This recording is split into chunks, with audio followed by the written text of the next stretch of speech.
আসসালামু আলাইকুম ওয়া রাহমাতুল্লাহি ওয়া বারাকাতুহু। ইন্নাল হামদালিল্লাহ ওয়াস সালাতু ওয়াস সালামু আলা মান লা নাবিয়্যা বা'দা ওয়া আলা আলিহি ওয়া সাহবিহি ওয়া মান ওয়ালা।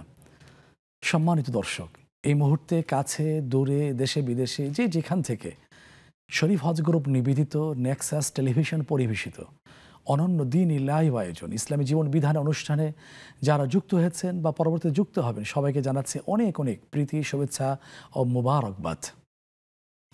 প্রিয় দর্শক, প্রযুক্তি এখন সবার হাতে, তাই যে কোনো তথ্য বা সংবাদ মানুষের মধ্যে ছড়িয়ে দেওয়া খুবই সহজ।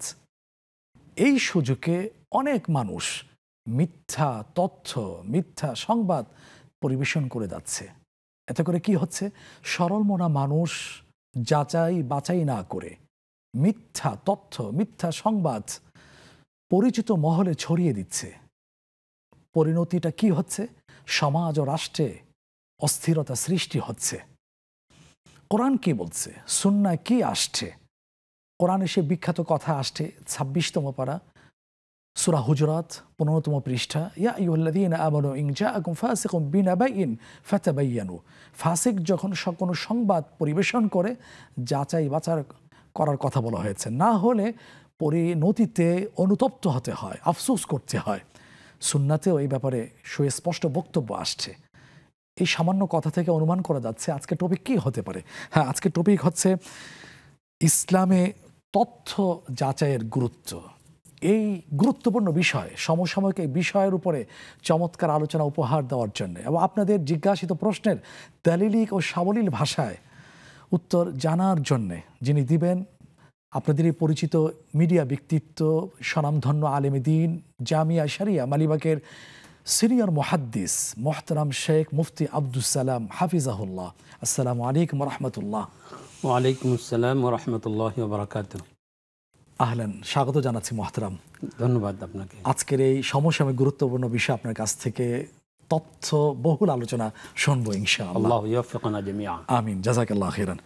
প্রিয় দর্শক, এই চমৎকার আয়োজন, গুরুত্বপূর্ণ টপিকে আপনারাও সংযুক্ত হতে পারবেন দুইটি উপায়। একটি হচ্ছে স্ক্রিনে প্রদর্শিত নম্বরে সরাসরি ফোন করে, আরেকটি উপায় হচ্ছে নেক্সাস টেলিভিশন ইসলামিক পেজে আপনার গুরুত্বপূর্ণ ও সংক্ষিপ্ত প্রশ্ন জানানোর মধ্য দিয়ে। আসুন, আপনাদের প্রশ্ন পাওয়ার আগে আজকের এই সমসাময়িক খুবই গুরুত্বপূর্ণ টপিক ইসলামে তথ্য যাচাইয়ের গুরুত্ব কি বলছে শুনে আসি মোহতারামের কাছ থেকে। জি মোহতারাম, অবগত হয়েছেন এই ব্যাপারে আপনার বক্তব্য কোরআন সুন্নাহর আলোকে। ধন্যবাদ আপনাকে। আসলেই খুবই গুরুত্বপূর্ণ বিষয়টি। যেহেতু আমি কোনো কথা বললাম, যাচাই বাছাই না করে বললাম, এটা আবার মুহূর্তেই ফ্লাশ হয়ে গেল এবং এটার মাধ্যমে বিভিন্ন কার্যকারিতা শুরু হয়ে গেল, অথচ পুরো বিষয়টাই মিথ্যে। তাহলে দেখা যাচ্ছে যে আমি না জেনে বা অসতর্কতাবশত অথবা জেনে শুনে মিথ্যা সাপ্লাই দিয়ে সমাজের মধ্যে একটা অস্থিরতা, একটা বিভীষিকাময় পরিস্থিতি সৃষ্টি করলাম। এটা আমি দায়ী থাকব। এই খবর ছড়ানোর কারণে যতটা অসুবিধা সমাজের মধ্যে বিশৃঙ্খলা আকারে দেখা দিবে এবং দিল, সবগুলোর দায়িত্ব প্রথম যিনি খবরটা প্রচার প্রসার করলেন যাচাই বাছাই না করে তার উপরে পড়বে, বর্তাবে। বিধায় আল্লাহ রাব্বুল আলামিন সূরা হুজুরাত, এটা সামাজিক সূরা বলা হয়, পারিবারিক সূরা বলা হয় এবং ব্যক্তিগত সূরা বলা হয়। মানে হলো একজন মানুষের ব্যক্তিগত লাইফে তিনি আরেকজন উস্তাদের সাথে, তার চেয়ে শ্রদ্ধেয় ব্যক্তিত্বের সাথে কথা বলবেন, তার ভয়েসটা, টোনটা কেমন হওয়া চাই, শুরুতে এটাই আদব শেখানো হয়েছে। তার মধ্যে একটা আদব হলো যে ইয়া আইয়ুহাল্লাযীনা আমানু ইন জাআকুম ফাসিকুম বিনাবাইন ফাতাবায়ানু আন তুসিবু কওমান বিজাহালাতিন ফাতুসবিহু আলা মা ফাআলতুম নাদিমিন। সরল অর্থ হচ্ছে যে হে ইমানদারগণ, যখন তোমাদের কাছে কোনো ফাসিক ব্যক্তি যাচাই বাছাই ছাড়া খবর নিয়ে আসে, তখন তোমরা এই খবরের তথ্যটাকে খুব ভালোভাবে যাচাই বাছাই করবো। ফাতাবায়ানু করবে তোমরা। এখানে কোনো কোনো কেরাতে ফাতাসাব্বাতু আছে। তাই ফাতাসাব্বাতু মানে হলো যে তোমরা সঠিকটা বেছে নিবে, যে কোনো কথা শুনেই তুমি অস্থির হয়ে পড়বে না। এজন্য ফাতাবায়ানু আনতুসিবু হতে পারে, আনতুসিবু মানে খাশিয়াতে আনতুসিবু, এই আশঙ্কায় তোমাদেরকে যাচাই বাছাই করতে নির্দেশ দেওয়া হচ্ছে, যাতে তোমরা কোনো কওমের অজ্ঞতাবশত ক্ষতি করে না বসো। আনতুসিবু কওমান বিজাহালাতিন, তখন ক্ষতি করে বসলে তুমি মনে করো হ্যাঁ হ্যাঁ কথাটা তো আমি বলে দিয়েছি, তো আমি তো যাচাই করিনি, এখন তো কেন্দ্রে অস্থির হয়ে যাচ্ছেন, তো সব কিছু এবং তুলপার করে ফেলছেন, পরিবেশ ঘোলাটে করে ফেলছেন, তো সব কিছু তো আমার কারণে হচ্ছে। ফাতুসবিহু আলা মা ফাআলতুম নাদমিন, তুমি পরবর্তীতে তোমার এই কৃতকর্মের কারণে তুমি অনুতপ্ত হবে। তখন অনুতপ্ত হয়ে তো লাভ নেই। জব চরিয়া খা লিয়া খেত আব পছতায় ক্যা হোত, যে চড়ুই পাখি যখন ক্ষেত খেয়ে নিয়েছে, এখন তুমি সতর্ক না থেকে চড়ুই পাখিকে আসতে দিতে না, কিন্তু এখন তুমি আফসোস পরিতাপ করছো, এখন এতে ফায়দা কিসের?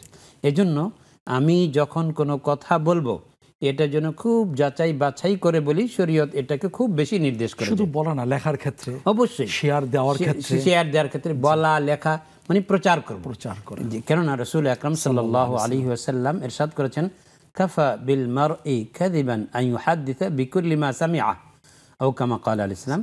রাসূলুল্লাহ সাল্লাল্লাহু আলাইহি ওয়াসাল্লাম ইরশাদ ফরমান, কোনো মানুষের মিথ্যুক হওয়ার জন্য এইটুকুনি যথেষ্ট যে যা শুনে সে ব্যক্তি তাই সে বাস বয়ান করে বেড়ায়, কোনো রকমের যাচাই বাছাইয়ের সে দ্বারস্থ হয় না। আন ইউহাদ্দিসা বিকুল্লি মা সামিআ আই মিন গায়রি তাসাব্বুতিন ওয়া তাহকীকিন, কোনো রকম অনুসন্ধান, এর প্রকৃত সত্য উদ্ঘাটন এগুলো ছাড়াই যা শুনলো সেটাকেই বলে দিল। এই যে আপনি দেখাচ্ছিলেন যে ডিভাইস প্রত্যেকের হাতে হাতে, ডিভাইসের বিভিন্ন উপকরণ, এই মেসেঞ্জার, এই ইনস্টাগ্রাম, এই টুইটার ইত্যাদি ইত্যাদি আরো কত কিছু আছে, হ্যাঁ সুবাদে এসব এক একটার মধ্যে আপনার মিথ্যার ছড়াছড়ি হয়ে যায়, যে দেখা যায় পুরো বিশ্বকে অবাক করে দেয়। মানুষ হয়ে যায়, কি এটা কি হলো, পরে দেখা যায় সম্পূর্ণ বিষয়টাই বানাওয়াট, মিথ্যা, সর্বই জাল। তো এই জন্য কোরআনে কারীম আল্লাহ রাব্বুল আলামিন বড় চমৎকার করে এই আয়াতে নির্দেশ করেছেন। আয়াতের এই তিলাওয়াতের মধ্যে, অর্থের মধ্যেই বোঝা যাচ্ছে যে এখানে একটা ঘটনা আছে। ইয়া আইয়ুহাল্লাযীনা আমানু ইন জাআকুম ফাসিকুন, আমরা জানবো ইনশাআল্লাহ। একজন দর্শক অপেক্ষা করছেন। আসসালামু আলাইকুম ওয়া রাহমাতুল্লাহ। ওয়ালাইকুম সালাম ওয়া রাহমাতুল্লাহি ওয়া বারাকাতুহু। হুজুর, আমি ধরমপাশা সুনামগঞ্জ থেকে ইনুস বলছিলাম। জি, স্বাগতম সম্মানিত দর্শক। হুজুর, আমার দুইটা প্রশ্ন। প্রথম প্রশ্ন হলো যে মায়ের পায়ের নিচে সন্তানের বেহেশত। আমার এক আত্মীয় তার মাকে দেখাশোনা করে নাই এবং মৃত্যুর পর মাকে কবরে এক মুষ্টি মাটি দেওয়ার জন্য আসে নাই। আমার প্রশ্ন হলো, আল্লাহ রাব্বুল আলামিন তার দুনিয়াতে এবং আখিরাতে তার জন্য কি ব্যবস্থা রেখেছেন? আর 2 নম্বর প্রশ্ন হলো হুজুর, যে রাসূল সাল্লাল্লাহু আলাইহি ওয়াসাল্লাম বলেন আত্মীয়তার সম্পর্ক ছিন্নকারী বেহেশতে যাবে না। ওই ব্যক্তির ক্ষেত্রেও কি হাদিসটা প্রযোজ্য হবে? এই ক্ষেত্রে এই ব্যক্তির জন্য সাথেও কি আত্মীয়তার সম্পর্ক বজায় রাখতে হবে? জি, অনেক ধন্যবাদ। আমরা জনগুরুত্বপূর্ণ বিষয়টা আমরা জানবো ইনশাআল্লাহ। আরেকজন দর্শক লাইনে আছেন। আসসালামু আলাইকুম রাহমাতুল্লাহ। কে আছেন? নাম পরিচয় দিয়ে প্রশ্ন করি। জি, আলাইকুম আসসালাম। আসসালামু আলাইকুম, আমি ঢাকা থেকে বলছি। জি, যে আমার একটা প্রশ্ন ছিল হুজুর, আমি একটা জিনিস আল্লাহর কাছে চাইছি, অনেক দোয়া করছি, আরাফাতের ময়দানেও চাইছি, যখন যখন দোয়া কবুল হয় ওই সময় দোয়া করছি, কিন্তু এটা আমার হয় নাই। এটা কি আমার চাওয়াই ভুল না আমার ইবাদত গুলি হয় না, কবুল হইতেছে না? আমি এটা একটু জানতে চাই। যতই আল্লাহ আখিরাত মুখী হইতে চাইতেছি ততই যেমন আপদ বিপদ বালা মুসিবত আসতেছে বেশি। আচ্ছা আচ্ছা, এটা একটু হ্যাঁ ইনশাআল্লাহ। এত চাওয়ার পরেও দোয়া কবুল হওয়ার, নিশ্চিত হওয়ার জায়গায়ও দোয়া করেও কেন কবুল হচ্ছে না, উল্টো আরো বিপদ আপতিত হচ্ছে কেন, এই কনের উত্তর আমরা জানবো ইনশাআল্লাহ। জি, মহাতারাম বলছিলেন ওই আয়াতের সাথে সংশ্লিষ্ট ঘটনা। ইয়া আইয়ুহাল্লাযীনা আমানু ইন জাআকুম ফাসিকুন, হে ঈমানদারগণ, যখন কোনো ফাসিক ব্যক্তি তোমাদের কাছে সংবাদ নিয়ে আসে তখন তোমরা যাচাই বাছাই করো। হতে পারে তোমরা এই সংবাদের ভিত্তিতে, যাচাই বাছাই ছাড়া সংবাদের ভিত্তিতে কোনো কওমের প্রতি অবিচার করবে, তাদেরকে আঘাত করবে, তাদের ক্ষতি করবে, এর পরক্ষণেই আবার তোমরা অনুতপ্ত হবে। এটা যেন না করো, এজন্য অনুতপ্ত হতে যেন না হয়, তোমরা আগে থেকে যাচাই বাছাই করে এরপরে সংবাদ দিও। ঘটনা হলো, রাসূল আকরাম সাল্লাল্লাহু আলাইহি ওয়াসাল্লাম মাইমুনা বিনতুল হারিস, জুয়াইরিয়া বিনতুল হারিস রাদিয়াল্লাহু তাআলা আনহা, যে জুয়াইরিয়া রাদিয়াল্লাহু তাআলা আনহা ছিলেন হারিস ইবনে আবি জিরার রাদিয়াল্লাহু আনহুর কন্যা, নবীজি সাল্লাল্লাহু আলাইহি ওয়াসাল্লামের স্ত্রী ছিলেন। তিনি বনুল মুস্তালিক গোত্রের ছিলেন। তো বনুল মুস্তালিক গোত্রের সাথে একসময় মুসলমানদের যুদ্ধ হয়েছিল। যুদ্ধের পরে আলহামদুলিল্লাহ ওনাদের পরিবার, জুয়াইরিয়া রাদিয়াল্লাহু তাআলা আনহার পরিবার, তার বাবা হারিস ইবনে আবি জিরার, তিনি মুসলমান হয়েছিলেন।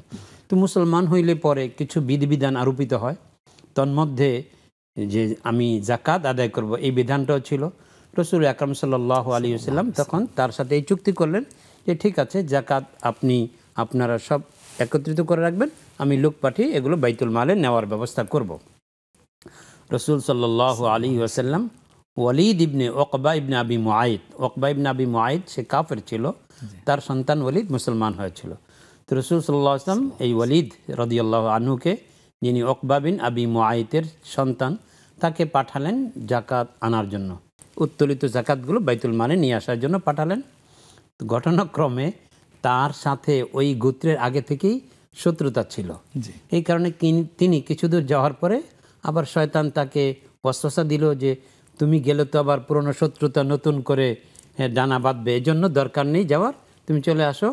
বাস শয়তানের এই ওয়াসওয়াসা তিনি চলে আসলেন, এসে বললেন ইয়া রাসূলুল্লাহ, আমি তো গেলাম, তারা তো জাকাতের কোনো অর্থ দিল না এবং সম্পদ এগুলো কিছুই আমার কাছে পেশ করলো না। রসুল আকরাম সাল্লাল্লাহু আলাইহি ওয়াসাল্লাম ভেবে কোনো কুল কিনারা পাইলেন না যে এটা কেমন কথা। তারা নিজেরাই বললেন যে হ্যাঁ আমরা জমাকে রাখবো, আপনি লোক পাঠিয়ে এগুলো নিয়ে যাবেন, নেওয়ার ব্যবস্থা করবেন। তো রসুল আকরাম সাল্লাল্লাহু আলাইহি ওয়াসাল্লামের কিছুটা সন্দেহ হলো খবরটার মধ্যে। এজন্য প্রকৃত অবস্থা কি এটা যাচাই করার জন্য রসুল সাল্লাম হযরত খালিদ রাদিয়াল্লাহু তাআলা আনহুকে চুপি সারে গোপনে পাঠিয়ে দিলেন, খালিদ তুমি যাও। তাকে পাঠালেন, খালিদ রাদিয়াল্লাহু তাআলা আনহুকে বললেন যে যাওয়ার পরে নিজের পরিচয় প্রথমে প্রকাশ করবে না, আত্মগোপনেই থাকবে, আড়ালে থাকবে। তখন তিনি গেলেন, যাওয়ার পরে পরিচয় গোপন করে তাদের সাথে 2 ওয়াক্তের নামাজও পড়ে ফেলেন, মাগরিব এবং এশা। তখন রসুল আকরাম সাল্লাল্লাহু আলাইহি ওয়াসাল্লাম জাকাত আনার জন্য কাউকে পাঠালেন কিনা এই ধীরে ধীরে বিষয়টা তাদের সাথে একটু জিজ্ঞাসার পর্যায়ে সৃষ্টি হলো। জিজ্ঞাসা করলেন যে খালিদ রাদিয়াল্লাহু আনহু, যে হারিস ইবনে আবি জিরার রাদিয়াল্লাহু আনহুকে, যে আপনাদের কাছে নবীজির পক্ষ থেকে জাকাত উত্তোলন করার জন্য কোনো মুসাদ্দিক এসেছিলেন? তো তারা বললেন যে না, কেউ আসেনি। তখন তো তারও মাথায় টনক নড়ারি, ওদিকে আমরা শুনতে পেলাম যে জাকাত দিচ্ছে না এরা, আর ওনারা কিনা কাউকে সাক্ষাৎই পাননি, কেমন হলো কথা। তখন তারা হারিস ইবনে আবি জিরার রাদিয়াল্লাহু আনহু বললেন যে আমরা বরং অপেক্ষা করছি, কেন আসছে না এই বিলম্বে, আমরাই বরং এখন নিয়ে যাওয়ার জন্য প্রস্তুতি নিচ্ছিলাম। তখন তারা খালিদ রাদিয়াল্লাহু তাআলা নিজের পরিচয় পেশ করলেন যে আমি আসলে এই উদ্দেশ্যে এসেছি। তারা খালিদ রাদিয়াল্লাহু তাআলা আনহুর কাছে উত্তোলিত জাকাতের অর্থগুলো এবং পণ্যগুলো দিয়ে দিলেন এবং নিজেরাও নবীজি সাল্লাল্লাহু আলাইহি ওয়াসাল্লামের কাছে আসলেন, বিষয়টা সত্যতা যে আমরা কিন্তু আসলে কোনো অপরাধী নই। তখন রসুল আকরাম সাল্লাল্লাহু আলাইহি ওয়াসাল্লাম ওয়ালিদ ইবনে উকবা ইবনে আবি মুআইদ রাদিয়াল্লাহু আনহু তাকে ডাকলেন যে এটা কেমন হলো। তখন তিনি ভুল স্বীকার করলেন, ইয়া রাসূলুল্লাহ, যে আসলে পূর্ব শত্রুতার কারণে আমি সাহস পাইনি, কিংবা কিছু দূর যাওয়ার পরে শয়তান আমাকে ওয়াসওয়াসা দিয়ে পাঠিয়ে দিয়েছিল, যার কারণে আমি যাইনি, না যেয়েই এই খবরটা দিয়েছি। তখন আল্লাহ রাব্বুল আলামিন সকল মানুষের জন্য যে এই খবরের ভিত্তিতে যদি রসুল আকরাম সাল্লাল্লাহু আলাইহি ওয়াসাল্লাম এই কওমকে পাকড়াও করতেন, যেমনটা নবীজি সাল্লাল্লাহু আলাইহি ওয়াসাল্লামের ইন্তেকালের পরে ওয়া কাফারা মান কাফারা মিনাল আরব, হ্যাঁ, আরবের কিছু লোক কুফরি করলো, মানে জাকাত দিতে অস্বীকার করলো। হযরত আবু বকর সিদ্দিক রাদিয়াল্লাহু আনহু তখন তাদের সাথে যুদ্ধ করার প্রস্তুতি নিলেন। এমনটা যদি নবীজি নিতেন তাহলে কি পরিস্থিতি দাঁড়াতো? এই জন্য যাচাই বাছাই করা খুব জরুরি। শুকরান, গুরুত্বপূর্ণ তথ্য পেলাম। আজকের টপিকের সাথে সংশ্লিষ্ট বিষয় আমরা অবগত হলাম। দর্শক আছেন প্রশ্ন নিয়ে, বিরতি থেকে ফিরে এসে উত্তর পর্বে চলে যাব ইনশাআল্লাহ। আসসালামু আলাইকুম ওয়া রাহমাতুল্লাহ।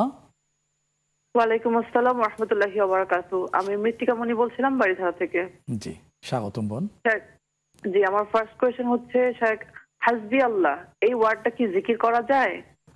আর কোনো কাজের শুরুতে অথবা শেষে কি এই ওয়ার্ডটা বলা ভালো? জি। আর আমার সেকেন্ড কোয়েশ্চেন হচ্ছে যে কারো গায়ে যদি আনকনশিয়াসলি পা লেগে যায় সেক্ষেত্রে কি করা উচিত আমাদের? জি জি, শরীরে পা যদি লেগে যায়, না? জি জি জি, ঠিক আছে, অনেক ধন্যবাদ বোন, সবসময় আমাদের সাথে যুক্ত হওয়ার চেষ্টা করেন, আমরা জানাবো ইনশাআল্লাহ। এখন না একটা বিরতিতে যাবার পরে ফিরে এসে ইনশাআল্লাহ। প্রিয় দর্শক, আপনারা দেখছেন, মুগ্ধ হয়ে শুনেছেন যে আজকে টপিকের উপর গুরুত্বপূর্ণ তথ্য, আয়াত কেন নাজিল হয়েছে, প্রাক্ষাপটটা আপনারা শুনেছেন মহতরমের কাছ থেকে। সময় আছে একটা বিরতিতে যাবার, ফিরে আসছি কিছুক্ষণের মধ্যেই। ততক্ষণে আশা করি আমাদের সাথেই থাকবেন।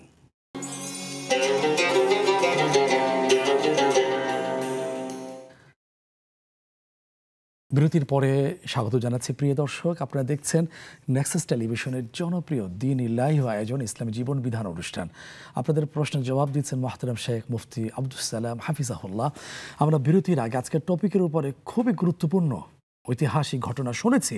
ওই ঘটনার মধ্য দিয়ে আয়াতের ব্যাখ্যা স্পষ্ট করা হয়েছে। আমরা প্রশ্ন পেয়েছি, সেই প্রশ্নের উত্তর জানার চেষ্টা করছি মহাতারামের কাছ থেকে। যে মহাতারাম, প্রথম প্রশ্ন হচ্ছে যে মা ইন্তেকাল করেছেন, সন্তান দূরে, দূরে বলতে কি সন্তান তার মুখে পানিও দেয় নাই, কবরও আসেনি, সম্পর্ক বিচ্ছিন্ন। এখন এই সন্তানের আখিরাতের পরিণতি কি হতে পারে? এই সন্তান কুসন্তান।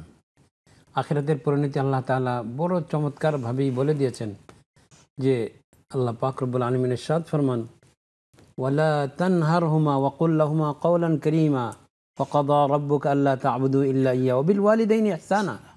আল্লাহর ইবাদতের পরে, আল্লাহকে স্বীকৃতির পরে সর্বপ্রথম আল্লাহ পাক রব্বুল আলামিন যে নির্দেশ করেছেন পিতামাতার সাথে সদাচার করা। তো এটা হলো মিন আবারিল বীর, সবচেয়ে উত্তম নেকিগুলোর মধ্যে সর্বোচ্চ শিখরের বিষয়, উপরের বিষয়। কিন্তু কোনো সন্তান যদি মা বাবার সাথে অবাধ্য হয়, আকল ওয়ালিদাইন ছিন্ন করে রাখে, তাহলে তো সে খাসিরাত দুনিয়া ওয়াল আখিরা যালিকা হুয়াল খুসরানুল মুবিন। দুনিয়াও ইহ জগৎ বরবাদ হলো, পরকালীন জগতও তার বরবাদ হলো। সে আর কোনো কিছুই, এমন সন্তান না আল্লাহর কাছে কোনো তার রহম প্রাপ্তির সুযোগ আছে, না দুনিয়ার মানুষের কাছে কোনো সমব্যথী তার বেদনা কেউ এটাকে সমান ভাগে ভাগ করে নেবে, বরং সে উভয় জগতেই একেবারে মানুষের লানত এবং আল্লাহর লানতের মধ্যে পড়বে। এই জন্য রাসূল আকরাম সাল্লাল্লাহু আলাইহি ওয়াসাল্লাম যে সবচেয়ে বড় কবিরা গুনাহ, সেগুলোর মধ্যে তো বলছেন যে আল ইশরাক বিল্লাহ, প্রথম হলো শিরক করা, 2 নম্বর হলো আল আকু লিল ওয়ালিদাইন, যে মাতা পিতার অবাধ্যতা। তো অবাধ্যতা যদি এমন হয় যে বাবা মা হিন্দু কিন্তু আমাকে হিন্দু হতে বলছেন, সেক্ষেত্রে তো লা তাআতা ফি লিমাখলুক ফি মাসিয়াতিল খালিক, আল্লাহর নাফরমানির ক্ষেত্রে কোনো মানুষের আনুগত্য বৈধ নয়, জায়েজ নয়। কিন্তু তারা যদি মুশরিক থাকেন, তারপরেও সদাচার প্রাপ্তির তারা উপযুক্ত। যেমন আম্মা জান আসমা রাদিয়াল্লাহু তাআলা আনহা নবীজি সাল্লাল্লাহু আলাইহি ওয়াসাল্লামের কাছে এসে বললেন, ইয়া রাসূলুল্লাহ, আমার মা তিনি কিন্তু মুশরিক, ওয়া হিয়া রাগিবা ইয়ানি আনিল ইসলাম, তিনি কিন্তু অমুসলিম, মুশরিক, তিনি এসেছেন, আমি কি তার সাথে সদাচরণ করব? নবীজি বললেন, নাম সিলিহা, যত কিছু হোক তোমার মা তো মায়ের সাথে ভালো ব্যবহার করবেই। অমুসলিম হওয়ার সুবাদে তিনি ভালো ব্যবহার হারাবেন এমন কথা নয়। হ্যাঁ, তোমাকে যদি জোর করেন, ওয়াইন জাহাদাকা আলা আন তুশরিকা বি মা লাইসা লাকা বিহি ইলমুন ফালা তুতি'হুমা ওয়া সাহিবুহুমা ফিদ দুনিয়া মারুফা। আল্লাহ কোরআন কত চমৎকার করে বলেছেন যে বাবা মা যদি তোমার সাথে বল প্রয়োগ করে যে তুমি মুশরিক হয়ে যাও, যে ব্যাপারে তোমার ন্যূনতম কোনো আলাম মুশরিক হওয়ার কোনো দলিল কেউ খুঁজে পাবে না, বরং তাওহীদের দলিল জায়গায় জায়গায় পৃথিবীর বিভিন্ন জায়গায় ছড়িয়ে ছিটিয়ে আছে। ওফি কুল্লি শাইইন লাহু আয়াতুন তাদুল্লু আলা আন্নাহু ওয়াহিদুন, সব কিছুর মধ্যে, হ্যাঁ, সব কিছুর মধ্যে আল্লাহ তাওহীদের প্রমাণগুলি আছে।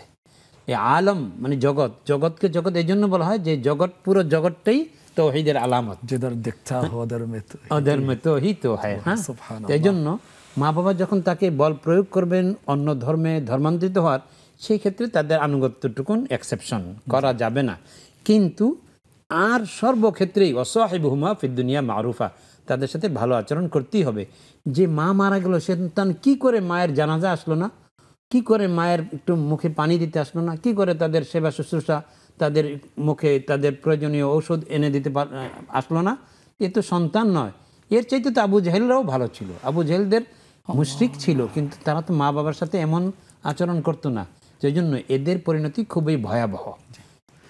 এখন প্রথম প্রশ্নের সম্পর্ক প্রশ্ন হচ্ছে যে হাদিসের রেফারেন্স টেনেছেন যে আত্মীয়তার সম্পর্ক ছিন্ন করে জান্নাতে প্রবেশ করবে না, সে কি এই আওতার মধ্যে আসছে কিনা এবং তার সাথেও কি সম্পর্ক বজায় রাখা যায় কিনা? না, যে মা বাবার সাথে এমন আচরণ করে অবাধ্য সন্তান, তার অবাধ্যতা শরীয়ত লঙ্ঘন, শরীয়তের বিধানকে লঙ্ঘন যেহেতু করছে, যে শরীয়ত পালন করে না তার সাথে আত্মীয়তার সম্পর্কের কোনো সুযোগ নেই, বরং তাকে অ্যাভয়েড করা এটাই উচিত হয়। জি, শুকরান, ধন্যবাদ। খুবই গুরুত্বপূর্ণ বিষয় সহজভাবে উত্থাপন করেছেন। দর্শক আছেন, আমরা জানতে চাই কি জানতে চাচ্ছেন। আসসালামু আলাইকুম রহমতুল্লাহ। ওয়ালাইকুম আসসালাম রাহমাতুল্লাহ। জীবন প্রথম প্রশ্ন হচ্ছে হ্যাঁ। চোখের যদি কোনো সমস্যা থাকে কোনো আমল আছে কি? জি জি, সরি আবার বলবেন। চোখের সমস্যা হলে কোনো আমল আছে কি? জি জি, কোরআন বিরুদ্ধে কোনো একটা আয়াতটা বলে দিতেন তাহলে ভালো হতো। মানে আপনারা বললে তো ওটা বুঝতে পারা যায় না, কিন্তু আয়াতটা বললে ধরেন ভালো হয় কোরআন শরীফের। আচ্ছা ঠিক আছে, চোখের সমস্যা দূরীকরণে কোনো আমল আছে কিনা। আর কোনো প্রশ্ন বোন? আচ্ছা ধন্যবাদ, আমাদের সাথেই থাকুন। আরেকজন দর্শক আছেন, আসসালামু আলাইকুম। ওয়ালাইকুম আসসালাম ওয়া রাহমাতুল্লাহি। হুজুর ভালো আছেন? জি আলহামদুলিল্লাহ, আশা করি আপনিও ভালো আছেন। আব্দুল জব্বার পঁচিশ সুজানগর পাবনা থেকে হুজুর। জি স্বাগতম সুদূর আচ্ছা, পাবনা হুজুর, থেকে। আমার আজকের দুইটি কি প্রশ্ন ভাইয়া? দুইটি প্রশ্ন করবো হুজুর। একটা প্রশ্ন হচ্ছে, আমি তো বারবার করি, কিছু মনে করেন না যে আমার না না, আমরা তো স্ত্রী মারা অনুপ্রাণিত গেছে, হই আমার স্ত্রী আপনাদের মারা গেছিল। আপনাদের এই যে উপস্থিতি, এটা তো আমাদের অনুষ্ঠানকে আরো প্রাণবন্ত করে। জি আজকের কি প্রশ্ন? প্রশ্ন হচ্ছে, আমার স্ত্রী যে মারা গেল 2 মাস আগে, একা কেউ ছিল না, আমার ছেলেও ছিল না, আমিও ছিলাম না। কিন্তু আমার প্রশ্ন হচ্ছে হুজুর, থাকলে পারে কালেমাটা পড়াতে পারতাম, পানি দিতে পারতাম, সূরা ইয়াসিন পড়তে পারতাম, তাহলে আমার স্ত্রী যে এইভাবে মারা গেল, এটা কি দুর্ভাগ্য নাকি বিষয়, এটি জানাবেন হুজুর। আর একটা প্রশ্ন হচ্ছে, আমাদের নবী করিম সাল্লাল্লাহু আলাইহি ওয়াসাল্লাম একটা বইতে দেখলাম উনি লুঙ্গি পরতো, কুর্তা পরতো, আটা জিনিস দেখলাম ওনার জীবনে, এটা আমার মনে নেই হুজুর। এই কুর্তা শব্দটার অর্থ কি, আবার কি কি পোশাক উনি পরতেন, এই বিষয়ে একটু জি জি, জানালে খুশি হব। বিষয়টা স্পষ্ট হয়ে বুঝতে পারিনি, আবার বলবেন একটু ধীরে। এটা সময় হুজুর নবী করিম সাল্লাল্লাহু আলাইহি ওয়াসাল্লাম জীবনীতে দেখলাম উনি পোশাক যে পরতেন, পোশাক ও কর্তা বিষয়টা কি? আচ্ছা ঠিক আছে, বুঝি নাই, আর কি পোশাক পরতেন আনুষঙ্গিক কিছু জানেন? আচ্ছা। কিছু জানেন? আপনার কাছে কি শামাইল তিরমিজি নামক এই অথেন্টিক কিতাবটা কি আছে? জি, না জি, জি, জি, জি। হ্যাঁ আচ্ছা, সেখানে আছে, তারপরে মহতরমের কাছ থেকে শুনবো। ধন্যবাদ ভাই, আমাদের সাথেই থাকুন, নিয়মিত দর্শক। এরপরে প্রশ্ন হচ্ছে, এক সম্মানিত বোন একটা বিষয়ে দোয়া করেই যাচ্ছেন, হাজির সফরে গিয়ে বরকতময় জায়গা দোয়া করেছেন, দোয়া কবুল হচ্ছে না, উল্টো তার উপরে একের পর এক বিপদ আসছে, রহস্য কি? দেখুন, আল্লাহ পাক রব্বুল আলামিন বান্দা দোয়া করলে উদউনি আস্তাজিব লাকুম, জি আল্লাহর ওয়াদা হলো তোমরা আমার কাছে দোয়া করো, আমি তোমাদের দোয়া কবুল করবই, ডাকে সারা দিবই। ইন্নাল্লাহ লা ইউখলিফুল মিয়াদ, আল্লাহ কথার ব্যত্যয় ব্যতিক্রম করেন না। সুতরাং দোয়া করলে এটা কবুল হবেই। এখন কবুল হওয়ার মানে কি আমি যেটা চাচ্ছি সেটা দেওয়াই কবুল হওয়া? জি। তা কিন্তু না যে আল্লাহ আমাকে 50,000 টাকা দাও, আল্লাহ তাআলা তা দিলেন না। আল্লাহ দেখলেন যে 50,000 টাকা পেলে এ অশ্লীলতার মধ্যে চলে যাবে, তার ঈমান হারা হয়ে যাওয়ার শঙ্কায় পড়ে যাবে। এই জন্য আল্লাহ আমাকে 50,000 টাকা না দিয়ে, এই টাকা দিয়ে আমি যা করতাম, এই জাতীয় বিপদ, যে আমার একটা অসুখ হইতো, সেই অসুখে আমি খরচ করতাম, তখন আমার আরও টাকা লাগতো, আল্লাহ তাআলা 50,000 না দিয়ে আমাকে 10 লাখ টাকার বিপদ আমাকে আল্লাহ তাআলা দূর করে দিলেন। এই জন্য হাদিসের মধ্যে আছে, ইন্নাল্লাহ ইয়াস্তাজিবু দুআল আবদি মা লাম ইয়াস্তাজিল আও ইয়াদউ বিইসমিন আও কাতিআতি রাহমিন। আত্মীয়তা সম্পর্ক ছিন্ন করার কিংবা গুনাহের অথবা তাড়াহুড়া যতক্ষণ না করবে, আল্লাহ তাআলা বান্দার দোয়া কবুল করবেনই। দেখুন, হযরত মূসা আলাইহিস সালাম আল্লাহর সেই পয়গম্বরদের অন্তর্ভুক্ত, যেই 5 জন উলুল আজম পয়গম্বর, যাদের মর্যাদা আল্লাহর কাছে অনেক বেশি। তাদের মধ্যে একজন মূসা আলাইহিস সালাম, তিনি ফেরাউনের হালাক হওয়ার জন্য, ধ্বংসযজ্ঞের জন্য দোয়া করেছেন আল্লাহর কাছে, কিন্তু সেই দোয়া আল্লাহ কবুল করেছেন 40,000 বছর পরে। ধারণা করা যায়, আমি আপনি হলে তো অস্থির হয়ে পড়তাম। ইব্রাহিম ইসলাম দোয়া করে সন্তানের জন্য কত পরে, দোয়া করেছেন কত পরে। এইভাবে প্রত্যেক নবী দোয়া করেছেন। দোয়াটা তাৎক্ষণিকভাবে হয়ে গেলেই দোয়া কবুল হলো এমন কথা নয়, বরং আল্লাহ তাআলা চিন্তা করেন যে কোন সময় দিলে এইটা ভালো হবে আমার জন্য। আপনার আমার চেয়ে আল্লাহর বিচক্ষণতা, আল্লাহ রাব্বুল আলামিনের হিকমত অনেক অনেক গুণ বেশি। এই জন্য বোন হজে গিয়ে দোয়া করছেন, ওখানে দোয়া করছেন, যতই তিনি ইসলামের পথে এগুচ্ছেন ততই বিপদের মুখোমুখি হচ্ছেন, এটা দোয়া কবুল হওয়ার লক্ষণ। কারণ হাদিসের মধ্যে আছে, ইন্নাল্লাহ ইযা আহাব্বা আবদান ইবতালাহু সুবহানাল্লাহ, ফামান রাদিয়া ফালাহু রিদা ওয়া মান সাখিতা ফালাহু সাখতু। সুবহানাল্লাহ। ইন্নামা তুবতালুন বিহাসবি আলা দারাজাতি সাকাফাতিকুম ফি দীনিকুম যাখামাতিকুম ফি দীনিকুম, যে ফাইন কানা ফি দীনিহি রিকাতান ইয়াকুনু মুসিবাতুহু আইসার ওয়া ইন কানা ফি দীনিহি সুলমান ইয়াকুনু মুসিবাতুহু আযম আও কামা ক্বালা আলাইহিস সালাম। যে তোমাদেরকে বিপদ আপদ দেওয়া হয় তোমাদের ধর্মীয় ইসলামের প্রতি তোমাদের সম্পর্কের ভিত্তিতে। যার দিনের মজবুত ধারণ ক্ষমতা আছে, আল্লাহ তাকে বিপদটাও মজবুত করে দেন।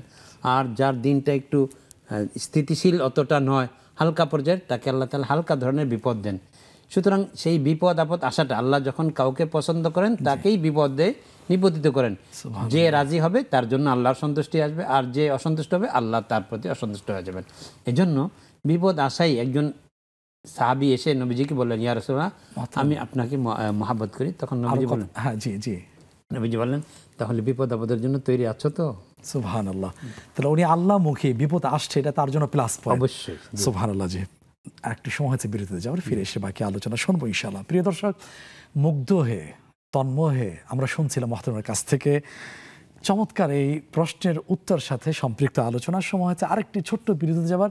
ফিরে আসছি কিছুক্ষণের মধ্যে ইনশাআল্লাহ।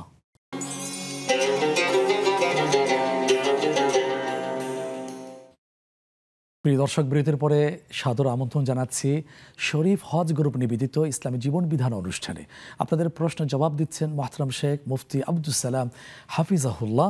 এবার আমরা ফেসবুক থেকে প্রাপ্ত প্রশ্নের উত্তর জানার চেষ্টা করছি। মুহতারাম রোকেয়া আক্তার নামে এক সম্মানিত বোন জানতে চেয়েছেন, স্বামী বা স্ত্রী মারা যাওয়ার পরে কি একে অপরকে দেখতে পারে নাকি পারে না?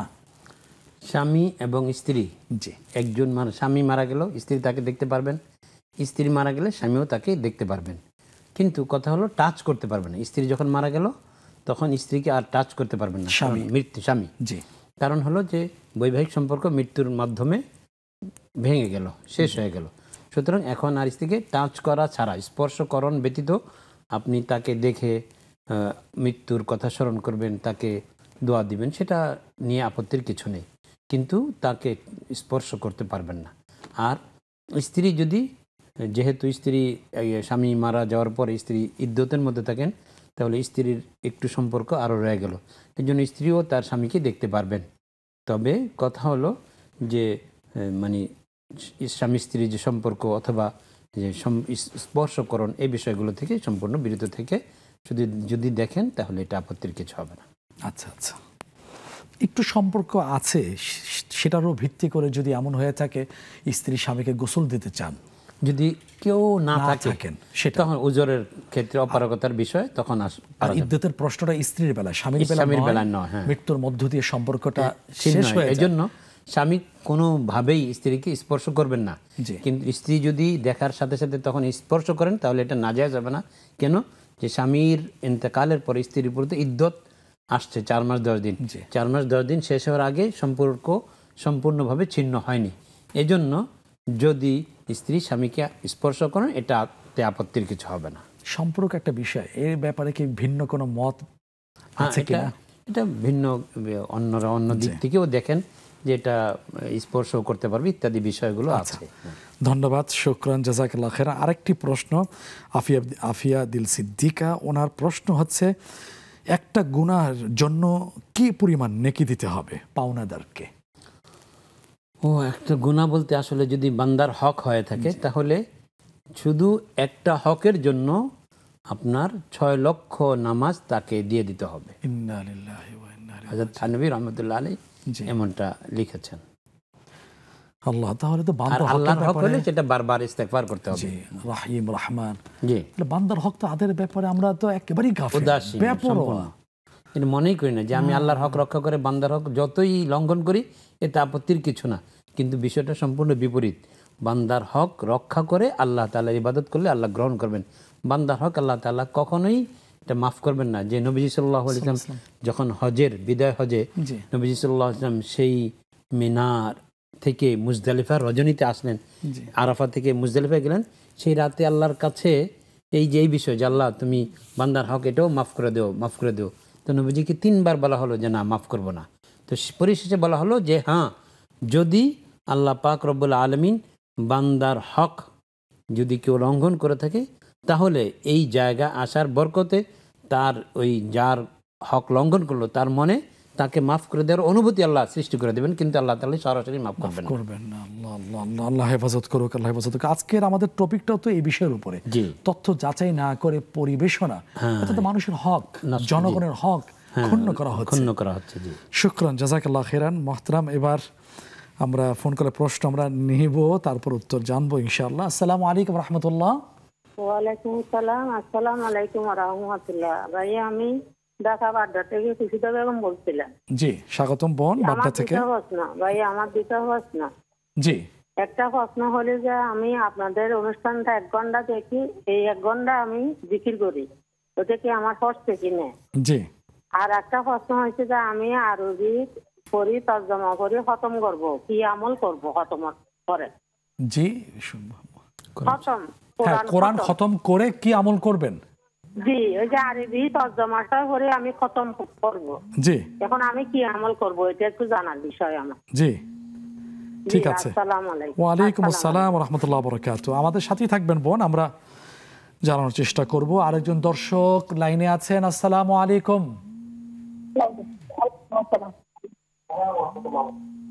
আসসালামু আলাইকুম। আসসালামু আলাইকুম। ওয়ালাইকুম সালাম। সম্ভবত টেলিভিশন ভলিউমটা বাড়ানো একটু কমিয়ে নিলে ভালো হয়। এরপর প্রশ্ন করি। আসসালামু আলাইকুম। ওয়ালাইকুম আসসালাম। জি বোন, শুনতে পাচ্ছি। প্রশ্ন বোন, দ্রুত প্রশ্ন করি। হ্যাঁ হ্যাঁ, আমরা টেলিভিশন ভলিউমটা কমিয়ে নিই, সময় যাচ্ছে। দুঃখিত, লাইনটি বিচ্ছিন্ন হয়ে গিয়েছে।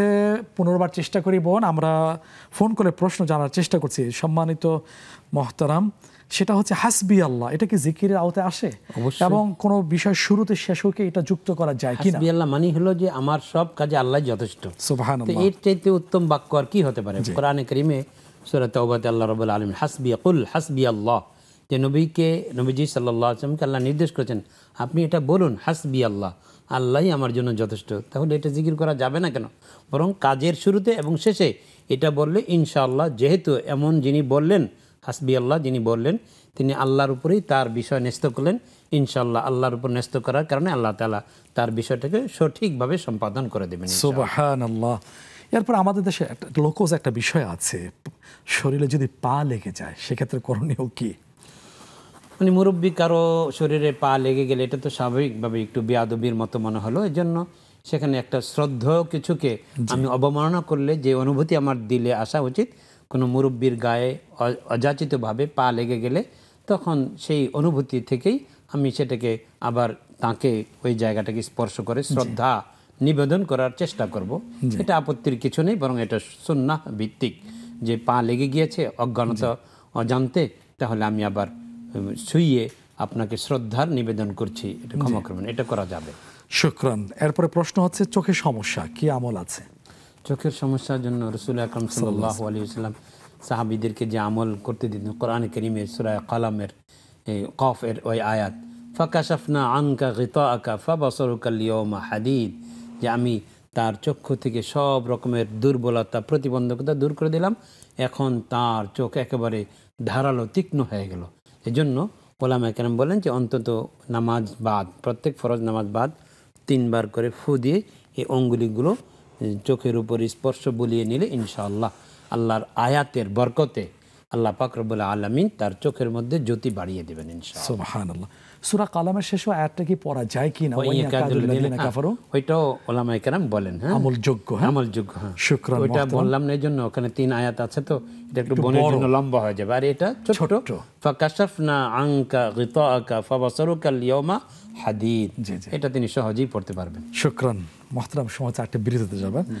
প্রিয় দর্শক, আপনারা মুগ্ধ হয়ে শুনছিলেন আমাদের এই প্রশ্নোত্তর পর্ব। সময় হয়েছে আরেকটি ছোট্ট বিরতিতে যাবার, ফিরে আসছি, ততক্ষণ আমাদের সাথেই থাকবেন।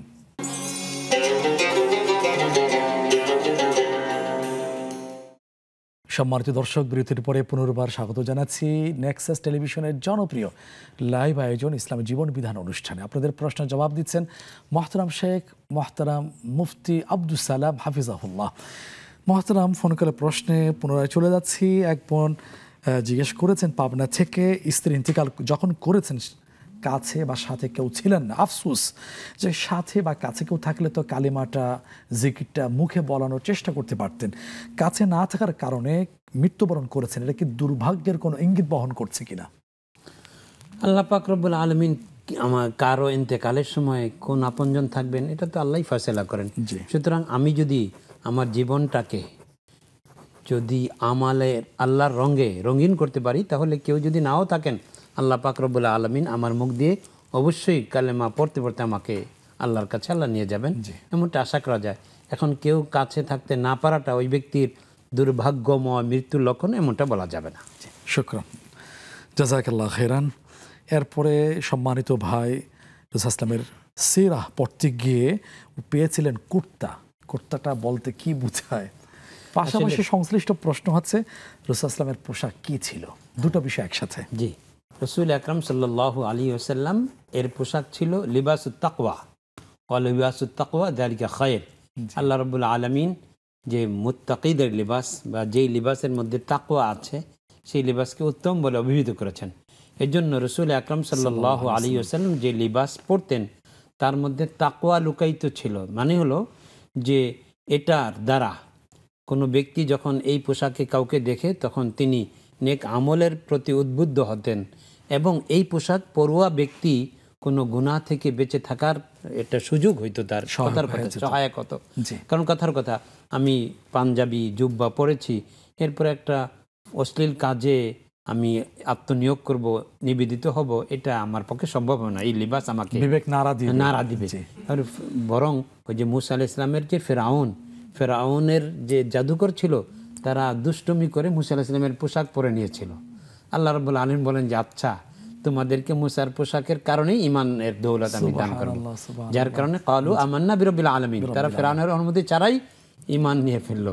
তো এক পোশাকের একটা বরকত আছে, যে শেখ সাদি রহমতুল্লাহ একটা গল্প লিখেছেন পোশাকের গুণে। তো যার কারণে জান্নাতি লোকদের পোশাক রাসূল আকরাম সাল্লাল্লাহু আলাইহি ওয়াসাল্লাম পরতেন, যেটা নিসফে সাক পর্যন্ত হতো, হাঁটু এবং গোড়ালির মাঝামাঝি সময়, গোড়ালি পর্যন্ত, এই টাকনু পর্যন্ত কোনো জামা কাপড়কে, পাজামা পাঞ্জাবিকে ঝুলিয়ে ফেলা, এটা মুতাকাব্বির, যারা অহংকারী লোকদের তাদের অভ্যাস। এই জন্য রাসূল সাল্লাল্লাহু আলাইহি ওয়াসাল্লাম টাকনু থেকে উপরে ওটা ওয়াইলুল লিল আকাবি মিনান নার। এটার একটা অর্থ যে যারা উজু করতে গিয়ে ওই জায়গা শুকনো রাখলো তাদের জন্য জাহান্নামের শাস্তি।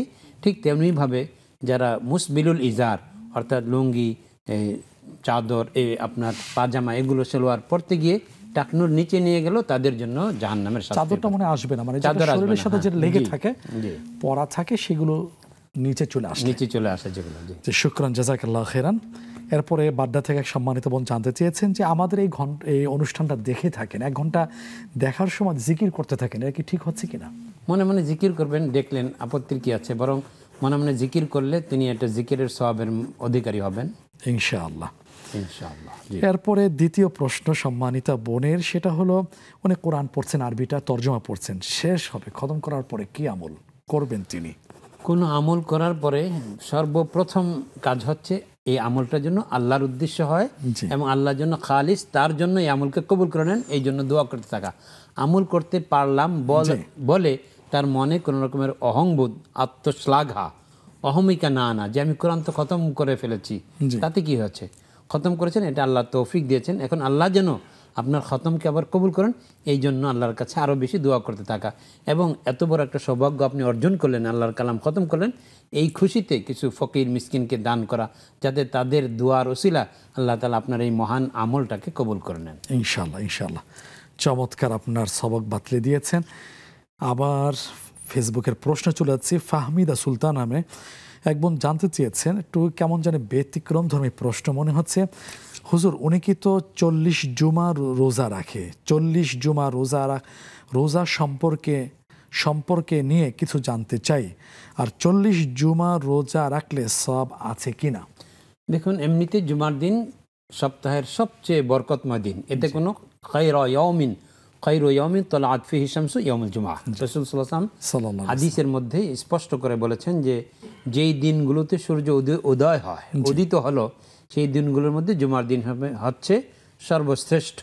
এই জন্য জুমার দিনে বিশেষ ইবাদত করা এটা ভালো জিনিস, কিন্তু 40 জুমাতে রোজা রাখতে হবে এমন বাধ্যবাধকতা আরোপ করা এটা জরুরি বিষয় না। বরং এই যদি কারো মনে এমনটা এসে যায় যে জুমার দিন আসলে আমাকে রোজা রাখতেই হবে, তাহলে সেটা বরং বেদাত হয়ে যাবে।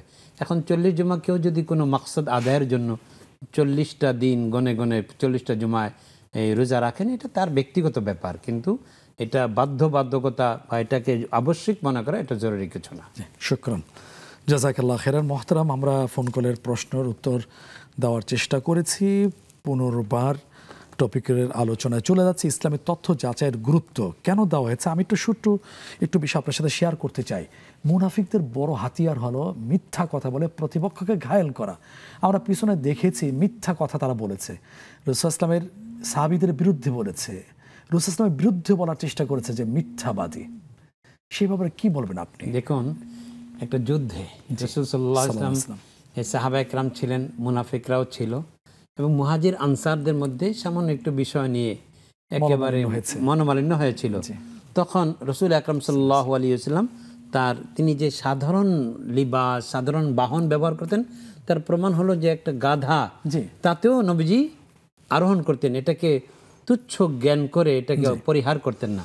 তখন তার যে গাধা ছিল বাহন, সেটা দিয়ে আসতেছিলেন, তো গাধা তো আসলে কিছু ব্যতিক্রম ধর্মী, ওর বুদ্ধিশুদ্ধি কম থাকে, তো ধুলা বেশি উড়াচ্ছিল। তখন আব্দুল্লাহ ইবনে উবাই বলেছিল যে হায় হায়, যে এরা আমাদের উপর ধুলা এরকম করে, এটা আমাদের জন্য কষ্টের কারণ হয়ে যায়। তখন আব্দুল্লাহ ইবনে রাওয়াহা রাদিয়াল্লাহু তাআলা আনহু, তিনি আব্দুল্লাহ ইবনে উবাই হচ্ছে মুনাফিকদের সর্দার, আর আব্দুল্লাহ ইবনে রাওয়াহা রাদিয়াল্লাহু তাআলা আনহু নবীজি সাল্লাল্লাহু আলাইহি ওয়াসাল্লামের খাস সাহাবীদের একজন, মহান সাহাবী। তিনি বললেন যে আরে গাধা, রাসূল সাল্লাল্লাহু আলাইহি ওয়াসাল্লামের এই যে বাহনের ধুলো যেটা আমাদের নাকে আসবে, তোর হাজার রকমের খুশবুর চাইতে এটাকে আমরা শ্রেষ্ঠ মনে করি এবং অনেক উত্তম মনে করি। তখন এ নিয়ে খুব বাদানুবাদ হলো, এবং সে এক পর্যায়ে নবীজির বিরুদ্ধে বেশ খারাপ কথা বলল। তখন হযরত যায়েদ ইবনে আরকাম রাদিয়াল্লাহু তাআলা আনহু সেটা নবীজি সাল্লাল্লাহু আলাইহি ওয়াসাল্লামের কাছে পৌঁছালে সে মিথ্যা কথা বলল যে খোদার কসম আমি এমন কথা কখনো বলিনি।